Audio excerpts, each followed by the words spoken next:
ভিডিওতে আমরা বাচ্চাটির বুকের ওপর যেই মাংসপিণ্ডকে নড়াচড়া করতে দেখছি, এটি আসলে কোনো মাংসপিণ্ড নয়। এটি বাচ্চাটির হৃৎপিণ্ড।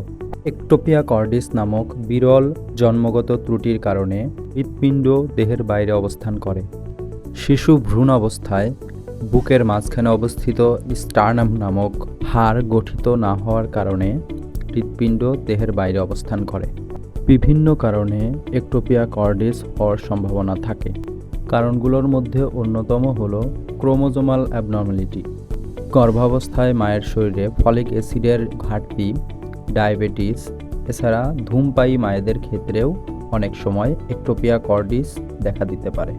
শিশু জন্মের পর কয়েক ধাপে সার্জারির মাধ্যমে হৃৎপিণ্ডকে বুকের ভেতর স্থাপন করা সম্ভব।